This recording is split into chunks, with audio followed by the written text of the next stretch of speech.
What is liquidity? Liquidity as a term is defined as the ability to buy or sell assets in the market without causing a drastic change in the asset's price.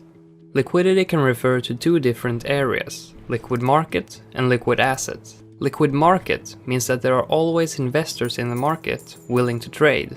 A liquid asset refers to an asset that can be easily converted into cash.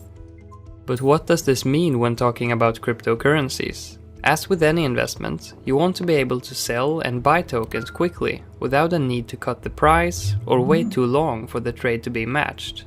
In order for this to be possible, the market you're trading in must be liquid. In other words, there must be high trading activity and the bid and ask prices must not be spread too far apart.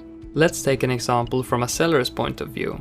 Bob has 5 tokens of a certain cryptocurrency and the price for his tokens has increased in the past few days. Bob is happy and decides to quickly sell all of his tokens for the current market price.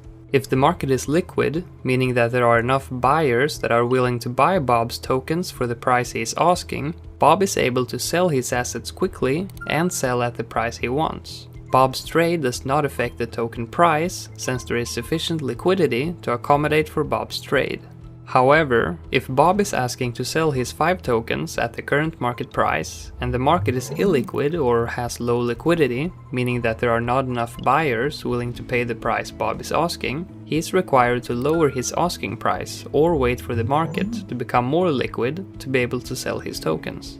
If Bob decides to sell at a lower price, his trade is also affecting the current market price of the token.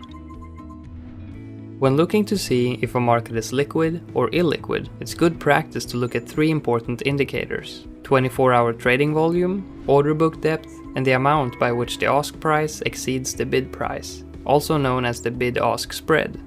However, the order book might not always be an accurate representation, due to factors like stop limit orders and iceberg orders, which are created using trade automation, and as a result don't always appear on an order book until specific conditions are met for those orders. Liquidity is extremely important when considering your trades. It is one key factor for easily being able to enter or exit the market. Stay tuned for more content and remember to watch our other videos at Binance Academy.